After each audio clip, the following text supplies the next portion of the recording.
Nagbukas ang pelikula sa isang lalaking nagngangalang Gabriel na nakipag-ugnayan sa pulisya upang iulat ang isang bomba na nakatago sa ilalim ng tulay. Pagkatapos, inihanda niya ang kanyang mga sandata para sa isang misyon. Si Gabriel ay isang bihasang magnanakaw, maliwanag mula sa mga larawan at mga plano na nakalagay sa kanyang silid na nagdedetalye ng mga ruta ng pagpasok. Samantala, isang pamilya ang naghahanda para sa kanilang araw. Kinausap ni Jacob ang kanyang asawang si Christina tungkol sa kanilang kalagayang pinansyal. Pagkatapos ay tumuloy sila sa trabaho sa bangko kung saan nagtatrabaho si Jacob. Napansin niya ang pagtaas ng presensya ng pulis na nauugnay sa ulat ng bomba. Walang pakialam, idineposito niya ang perang dinala ng pulis sa vault. Nang maglaon, tiniyak ni Jacob sa kanyang mga empleyado na dapat silang magpatuloy sa pagtatrabaho gaya ng dati sa kabila ng hindi kumpirmadong pagbabante ng bomba. Biglang nagring ang phone niya. Ipinaalam sa kanya ni Christina na sunduin niya ang kanilang anak na si Sofia mula sa paaralan dahil sa gulat na dulot ng balita tungkol sa bomba. Hindi nagtagal, huminto sa paggana ang lahat ng telepono sa bangko. Ito ay kapag si Gabriel, na nakasuot ng maskara, ay pumasok, binarilang isang gwardya, at inutusan ang lahat na lumuhad sa sahig. Ibinigay ni Gabriel ang mga bag sa kawani ng bangko upang mangolekta ng pera at pagkatapos ay dinala si Jacob at ang kanyang kasamahan sa vault upang makakuha ng mas maraming pera. Nang maglaon, binigyan ni Gabriel ng 2 bag si Jacob at ang kanyang kasamahan, at bigla itong sumabog na parang pulang pulbos. Nagsimulang dumating ang mga pulis, ngunit nakatakas si Gabriel bago nila siya mahuli. Agad na dinala ng mga pulis si Jacob para tanungin dahil siya ang manager ng bangko. Sa opisina ng pulisya, tinalakay ni Detective Robert ang pagnanakaw kasama si Agent Fields. Nagtanong si Christina tungkol sa kinaroroonan ng kanyang asawa, at pinayuhan siya ni Detective Robert na maghintay hanggang matapos ang investigasyon. Pagkatapos ay tinanong ni Agent Fields si Jacob tungkol sa kamakailang pagnanakaw habang ipinapakita sa kanya ang mga larawan ng iba pang mga nakawan sa bangko. Naniniwala siyang ito ang parehong tao sa likod nila, ngunit nanatiling tahimik si Jacob, na trauma pa rin sa pangyayari. Nang gabing iyon, patuloy na iniisip ni Jacob ang mga alaala ng pagnanakaw, na nagdulot sa kanya ng pagkabalisa. Kinabukasan, nilapitan siya ng kanyang kapitbahay na si James, nag-aalok ng aliw at nagbahagi ng kanyang sariling mga karanasan bilang isang dating pulis. Si James ay magiliw na nakikinig kung sakaling kailanganin ni Jacob na pag-usapan ang kanyang mga problema. Nang makita ni Jacob ang balita, ipinaalam niya sa kanyang asawang si Christina na hindi muna siya papasok sa trabaho ayon sa utos ng kanyang mga nakatataas. Hindi nasisiyahan si Christina sa desisyong ito, kung isasaalang-alang na si Jacob ay nagtatrabaho sa bangko sa loob ng 1 dekada, at isang insidente lamang ang naganap ay humantong na sa ganitong problema. Samantala, isang matandang lalaki na nagngangalang Frank sa isang silid sa ospital ay sabik na umalis sa kabila ng pagsisikap ng nurse na pakalmayin siya. Sa kabutihang palad, ang anak ni Frank na si Gabriel ay dumating kaagad at pinakalma ang kanyang ama. Sa gabi, si Jacob ay nabalisa ng isang panaginip tungkol sa pagnanakaw. Hindi makatulog, sinimulan niyang imbestigahan ang mga ulat ng pulisya sa nakamaskara na magnanakaw gamit ang kanyang laptop. Kinabukasan, ipinagtapat niya kay James ang kanyang walang humpay na pag-iisip tungkol sa pagnanakaw. Bagamat hindi nakita ni Jacob ang mukha ng magnanakaw, kitang-kita niyang naaalala ang isang malaking bakal na susi na ginamit sa paglock ng pinto. Ipinakita sa kanya ni James ang maraming pangunahing larawan sa kanyang laptop, at kalaunan, natukoy ni Jacob ang isang susi na tila pamilyar. Sa pagpapatuloy ng kanilang talakayan, tinatalakay nina Jacob at James tungkol sa planong pagtakas ng magnanakaw. Pagkatapos ng ilang pagsusuri, natuklasan nila ang isang mahinang pagkakahawig sa mukha ng magnanakaw sa isang litrato. Hinikayat ni James si Jacob na linisin ang kanyang pangalan, ngunit tumawa si Jacob, iniisip ang tungkol sa paghuli ng mag-isa sa magnanakaw ay tila isang malayong pagbaril. Sa bahay, patuloy na sinusuri ni Jacob ang mga dokumento na may kaugnayan sa pagnanakaw. Pinaalalahanan siya ni Christina na panatilihing malayo kay Sofia. Habang abala siya, ang sakit ni Sofia ay biglang lumala, mabuti na lang, si Christina ay kaagad na tinurukan siya ng gamot, at ang paghinga ni Sofia ay naging mabuti na.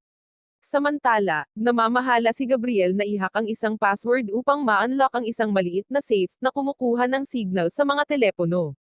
Sa paglipat ng focus kay James, naniniwala siyang malamang na nakatakas ang magnanakaw sa malayo, ngunit kumbinsido si Jacob na babalik ang magnanakaw dahil pera ang motibo niya, hindi alahas.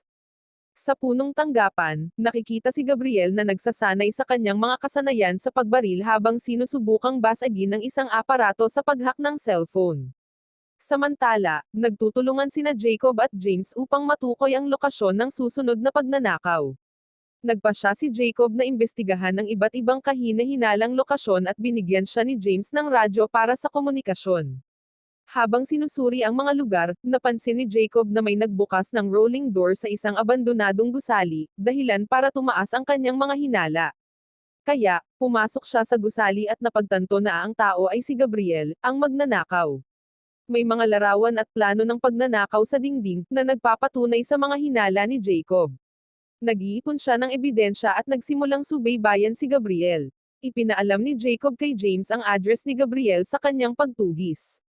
Pagkatapos ay nakipag-ugnayan si James sa kanyang kaibigan sa FBI na si Casey upang i-verify ang address na ibinigay ni Jacob. Kasabay nito, patuloy na sinusundan ni Jacob si Gabriel, na sinusubaybayan ang isang armored car. Nang lumipat si Gabriel sa ibang ruta, si Jacob ay nananatili sa armored vehicle na nagtitiwala na babalik si Gabriel. Sa katunayan, muling lumitaw si Gabriel at hindi pinapagana ang makina ng armored vehicle gamit ang isang maliit na digital bomb. Agad namang inaalerto ni Jacob ang mga pulis. Inatake ni Gabriel ang driver ng armored car at pinilit niya itong buksan ang pinto sa likuran. Tinangka ni Jacob na hulihin si Gabriel mula sa likuran, ngunit dinaig siya ni Gabriel. Isang labanan ang naganap nang dumating ang mga pulis, ngunit nakatakas si Gabriel sakay ng isang motorsiklo at nakarating sa isang pabrika. Doon, lumilikha siya ng kaguluhan bilang isang kaguluhan upang makatakas sa pamamagitan ng pagsakay sa isang kotse. Sa kanyang pagmamadali, iniwan ni Gabriel ang ninakaw na pera sa parking lot. Sinigurado ng pulisya ang pinangyarihan ng krimen para sa investigasyon, habang sinisira ni Gabriel ang mga ebidensya tulad ng mga larawan sa bangko upang takpan ang kanyang mga landas. Sa ospital, si Detective Robert ay naghatid ng balita kay Frank tungkol sa kanyang nasunog na pabrika, ngunit hindi nababahala si Frank, nagtitiwala sa kanyang mga nasasakupan na hawakan ito. Samantala, itinago ni Jacob ang isang bag ng pera sa imbakan ng bakuran bago sumama sa kanyang pamilya para sa hapunan, na nagbahagi ng mga kwento sa kanila. Kinagabihan, pumunta si Gabriel sa pinangyarihan upang hanapin ang naiwan na pera ngunit hindi niya ito mahanap. Samantala, tinanong ni Fields ang isang pasyente na nagngangalang Johnson, ngunit biglang lumitaw si Gabriel, pinatay si Fields at tinutukan si Johnson ng baril. Hiniling ni Gabriel na malaman kung sino ang sumusunod sa kanya. Sa takot, nakipag-ugnayan si Johnson kay Jacob, na sinasabing magbibigay siya ng pahayag sa FBI sa susunod na araw. Gayunpaman, binaril siya ni Gabriel pagkatapos ng tawag. Pagdating ni Jacob sa ospital, kinontak siya ni Gabriel at pinagbantaan ang kaligtasan nina Christina at Sofia. Sa kawalan ng pag-asa, tinawagan ni Jacob si James, binabalaan siya na sinadya ni Gabriel na saktan ang kanyang pamilya. Nagmamadaling pumunta si James sa bahay ni Jacob, ngunit nag-set up na si Gabriel ng mga CCTV camera, naiwan si James na walang magawa. Umuwi si Jacob, at hiniling ni Gabriel na dalhin niya ang bag ng pera sa isang tiyak na lokasyon. Bago umalis, sinabi ni James kay Jacob kung saan sila magkikita ni Gabriel, at nagbigay din siya ng baril kay Jacob para sa proteksyon. Sa kabilang banda, naghanda si Gabriel ng sariling baril para sa kanilang pagkikita. Habang sinusubaybayan ni James si Jacob gamit ang camera, nakita niya ang pagtulong ni Casey kay Jacob. Pagbalik kay Jacob, nagbigay si Casey at ang kanyang kasamahan ng kagamitan para sa komunikasyon bago pumunta si Jacob sa lokasyon. Sa kanilang pagkikita, nagtanong si Jacob tungkol sa kanyang asawa at anak at sinabi ni Gabriel na sila ay nasa isang truck. Walang pag-aalinlangan, si Casey at ang kanyang kasamahan ay sumugod patungo sa truck upang iligtas sina Christina at Sofia. Habang binubuksan ni Gabriel ang kanyang bag, isang pulang pulbos ang sumabog na nagudyok sa kanya na gumanti ng putok. Nakaiwas si Jacob sa putok at gumanti ng putok. Ang palitan ng putok ay kinasangkutan ng 2 pulis. Samantala, matagumpay na nailigtas ni Casey at ng kanyang kasamahan sina Christina at Sofia. Hindi nagtagal ay dumating si James na inuuna ang lumalalang kondisyon ni Sofia, at hinanap si Jacob nang mawalan sila ng komunikasyon. Habang hinahabol ni Jacob si Gabriel, patuloy na tumakbo si Gabriel hanggang sa mabaril siya ni James. Gusto ni Jacob na ipahayag ang kanyang galit kay James dahil sa hindi niya mahanap ang kanyang asawa at anak, ngunit tiniyak ni James na ligtas sina Christina at Sofia. Agad na nilapitan ni Jacob ang kanyang pamilya sakay ng sasakyan upang kumpirmahin ang kanilang kaligtasan. Nilalayo ni Detective Robert na kunin ang mga recording bilang ebidensya, ngunit inaako ni James ang lahat ng mga nangyayari, na siya ang bumaril sa sospek. Pagkaraan ng ilang sandali, ipinagpatuloy ni na Jacob at Christina ang kanilang normal na buhay. Nakatanggap sila ng isang liham na naglalaman ng isang kwintas mula kay James kung saan nadama ni Jacob ang labis na pasasalamat. Si Jacob ay dumalo sa isang pulong kasama ang pulisya, at ngayon, siya ay nagtatrabaho bilang isang pulis, salamat sa tulong ni James. Wow naman! Doon nagtatapos ang pelikula mga idolo, salamat sa inyong panonood.